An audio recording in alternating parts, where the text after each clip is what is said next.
What's up guys, how we doing? Welcome back to AFC Game by Game. Today I'm going to be talking about my personal opinion on Unai Emery as Arsenal manager this season, because following the Europa League defeat to Chelsea on Wednesday night, where we were utterly humiliated, let's not paper over any cracks there, we were absolutely diabolical, and given how this season has concluded in terms of the top four as well, it was absolutely shambolic how things have gone in this past couple of months. And I think there's been a lot of opinions, a lot of different insights into how we've performed under Unai Emery and how the club should move forwards, whether it should be with him, whether it should be with someone new. I just think it's something that is definitely worth talking about, because there are so many controversial and different opinions regarding this topic. And it's obviously, the first thing to say is, coming into this job as any manager, whether you're Jurgen Klopp, Maximiliano Allegri, Unai Emery, coming in to a regime where you've had one guy at the helm for 22 years who has been the manager, who has overseen almost everything at the club, and you're coming in as a head coach to a different regime, to a different system that's been implemented by the club, it's always going to be a really difficult job. And Emery, I think you've got to sympathise with him in that sense.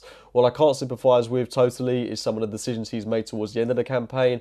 I know I've mentioned it so many times, but that game against Crystal Palace is something I'm really struggling to forgive him for. I could definitely forgive him for the game against Chelsea if we'd have got top four. That definitely would have been a very achievable thing to do, given how this season pans out. We were in a position where we had something like 7 games left. We were just drawn against Tottenham in March, which we were really disappointed about, because we should have won that game. Aubameyang had the penalty in the last minute, which he didn't convert, but we still had a very favourable run in. We played the likes of Leicester, Wolves, etc. Everton away. We had chance to get into the top four. We needed 3 points from those games, and we've still failed to do that and finished outside the top four. And that's what I can't quite forgive Unai Emery for this season. Does that mean I think he should be cascaded out of the club just yet? I'm not sure, because I honestly can't really make my mind up about him just yet. I think at the start of the season he showed a philosophy that I could believe in, that I was excited by, and I was excited ultimately by the fact that it was something new. That's what got me most excited, because I've seen Unai Emery Arsene Wenger my entire life, and it's only been this season that I've seen Unai Emery at the helm, which was a very exciting prospect for a 22-year-old Arsenal fan at the time. And we did see a little bit of a pragmatic approach in those games against Manchester City, against Chelsea, where he was very regimented to the team that he wanted to play, and it really did work in that game against Fulham away, which is the game where I can really picture Emery's philosophy growing and standing out, where we won 5-1 away from home. As the season went on, we started to dismiss that philosophy a little bit more. I think that's mainly because he couldn't trust the players that he had at his disposal. Let's not forget as well that we had a fantastic 22-game winning streak, where we had the likes of Granit Xhaka and Mustafi playing week in, week out, and we were getting results. And it's only now that we're criticising these players in a system that Emery didn't want to play at the start of the campaign. So that philosophy has gone out the window, not ever so slightly, but completely, because we have got those defensive frailties. I think losing Rob Holding was a massive loss to us this season. He was playing in a system that worked really well for him, whether that be in a 3 or as a 2. Rob Holding was really good in defence for us this season, and it's a real shame that we're losing him. As I think he probably will miss the start of next season, the same with Bellerin as well. These are 2 players that were so pivotal to us. And Welbeck as well hasn't been spoken about this much, but he was actually having a very good start to the season. He was getting quite a few goals, was looking like a very good impact player, and losing him, losing Holding, losing Bellerin has ultimately cost us an awful lot this season. And I do think Emery, I do think you've got to sympathise with him in that sense. As I say though, it's the decisions that have cost him towards the end of the season, where top 4 was so easily achievable, and it has it's just fallen through our fingers once again. Now I think, looking to the future, where do we go from here? It's a really tricky one, because the club obviously have got faith in Unai Emery. Whether you believe that or not is up to you. I'm sure you've seen the interview of Ralstonelli and Vinay talking about how much faith they've got in Unai Emery, how certain they are that he was the right appointment for Arsenal Football Club at this time in the club's history. And I can understand their viewpoint, and if they're so confident in him, then surely they're going to give him the funds over the summer to bring in the philosophy, bring in the players that he wants at Arsenal. I'm not too sure whether the club are going to release those funds in their entirety. I'm not sure they're going to give Unai Emery 70, 80 million to build his philosophy, because I don't think we've seen enough of it this season. We've seen a manager that has been overly pragmatic at times, that has chopped and changed a bit too much, playing El Neni, Guendouzi, Mavropanos, Cole Jenkinson at home to Crystal Palace. I don't think you're going to find any other side in the top 6 that's going to put that much faith in players that have barely played throughout the course of the season. Liverpool won't do it, City won't do it, Tottenham won't do it, Chelsea won't do it. Man United won't do it. We're one of very few sides that is going to be that pragmatic in certain games. All teams in the Premier League, they're not even that. They don't change the team that much. So I'm surprised that we've seen that often from Emery this season. And having a settled starting 11 has been his downfall, I think, throughout the course of the season. The argument, of course, is that he doesn't have the players in which to do it. I do think, given that we haven't got Champions League football, we're going to have to be even more shrewd than we were going to be prior to the transfer market opening, because we've got to look at players like Torreira, like Guendouzi, like Socrates. I hate to say it, but those are the sort of players that we're going to have to build around now. Someone like Socrates isn't a long-term option, let's be brutally honest, but we need sort of stopgap players that have got that proven experience that we can add to someone like Matteo Guendouzi, to Joe Willock, to Reece Nelson, to really bring that experience to help bring through these younger players. It's going to have to be a mix of youth and experience going into next season. There's a lot of players we need to get off the wage bill, but realistically, we're looking at players like Jenkinson, El Neni. The list goes on about players that we want to get rid of in the summer. But is that going to happen? Realistically, is a club going to get rid of 10 players and bring in another 10 to rebuild the squad overnight? This isn't Football Manager. This is something that's going to take years and years and years to do. We're going to have to be realistic. Players like Granit Xhaka, Sead Kolasinac that we've been uncertain about, I think realistically we're going to be sticking with. Someone like Mustafi could be the same case for him, but we've got to bring in funds, we've got to generate revenue from some of these players. So I do think you might see one of Xhaka, Kolasinac or Mustafi go in the summer. And then players like El Neni, Jenkinson, other players that come to the end of their contracts, Monreal, Koscielny, we're not going to get any sort of revenue for these kind of players. So we need stopgap players that are going to get us into the top four next season. And Emery, in fact, could well be a stopgap manager. We could achieve top four next season. He could see out his contracts, and then we look to make that elite hire after that. Because at the minute, we're never going to, if we get rid of Emery, we're never going to bring in someone like Allegri, because we're not an attractive proposition until we're in the Champions League. That's the realist sense that I can put it in. Emery should have the credentials to get us into the top four next season. He's not achieved it this year, and I think we're all very aware that this is a 2-year project. That's what was sold to us at the start of the season, that this was a 2-year project.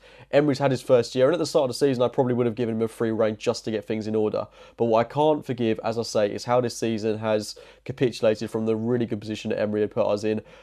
It's really, really poor, and I think you've got to say as well, the players, their mentality is not quite right. There are a lot of players that have got mentality that is coming through from the Wenger era. I am looking at people like Mesut Ozil. I don't think he's got a future at this club, but he's going to be one of those players that we're going to struggle to get rid of due to his high wages. It's going to be a real nightmare. It's going to be a real torrid summer. It's going to be a long, drawn-out summer. Players that we wanted, we now can't get because we're not in the Champions League. So as I say, being shrewd in the transfer market is the most practical thing and the most realistic thing we're going to do. But we've lost Sven Mislintat, we've lost our CEO Ivan Gazidis. This club is just, it is in turmoil, and it feels more like that than a transitional period at the minute. But I do think we're in a fantastic position to get top four next season. I honestly do believe that Chelsea have got a transfer ban, and they're our most realistic threats for a top four finish, and they're going to have to blood youth as well, similarly to what we're going to do. But we've already got a great foundation of a team.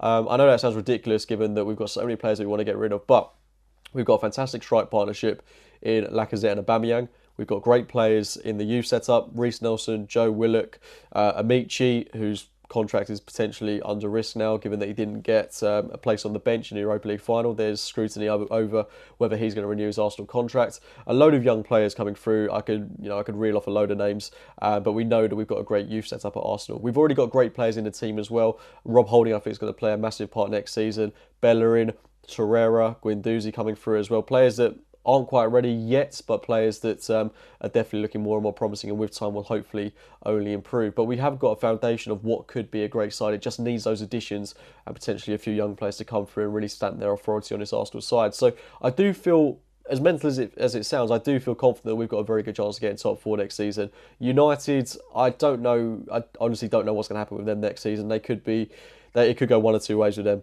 But I don't think they're going to be a main competitor for top four just yet, given the mess they're in.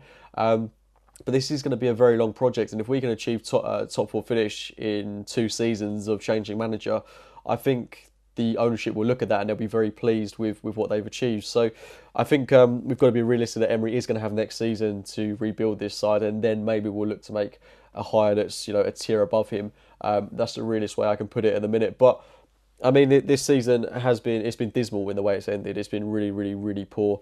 I just hope that with those players coming back from injury, with players coming in from the transfer market, getting rid of some of those players that are still stuck in that mentality, we can see this club push on, but it's going to be a massive job. It's a massive, massive, massive job. And with the limited funds we've got, I'm not too sure how it's going to play out. And yeah, I mean, obviously it's horrible seeing Spurs getting to a Champions League final, seeing the likes of City and Liverpool pulling away. They are in a league of their own. They're so, so good. And I want us to get to that level in the next couple of years. But it's going to be a long project, and we need the club to have significant investment. I'm just not sure that the club are entirely certain that Emery is that long-term hire. He's got another season left to put things right, and getting that top four finish is achievable. Is very much achievable. And if he doesn't get it next season, that's when, for me, I would definitely 100% be saying that he's not got a future at Arsenal Football Club. But for now, he's had the free reign of a season. He's got to know his players. He knows what players he wants out the door. He knows what players he wants to bring in, you would hope. And we can see this club push on. But that's my honest and frank assessment of how this season has gone. I know it wasn't overly in-depth, but I think we all feel the same way of how this season has come to a close, and obviously we've got differing opinions on how the club needs to move forward. A lot of people want Emery out the door now. A lot of people are very much willing to see the manager backed. I don't think the club are going to release all the funds available to him, because I just don't think that they're entirely certain that he's the long-term option. I think they'll give him about 50, 60 million at most to spend, not including player sales, and then he will have to be shrewd in the market, as I say, and bring in maybe 3-4 players that he thinks are capable of bringing this team forward. But I don't want to see someone like Lichtsteiner come in, because he's been a complete waste of money given the wages he was on. He looked like a good signing at the start, and I'll be the first to say that I thought he was a great, experienced signing to bring in, but he's been dreadful since his time in the Premier League. We need to bring in younger players of a better ilk that hopefully have been scouted properly throughout the course of the season, and that we can pick up for about 20 to 25 million pounds, because that's where we are at the moment. But despite the negative end of the season, I am still feeling very optimistic about what this club can achieve.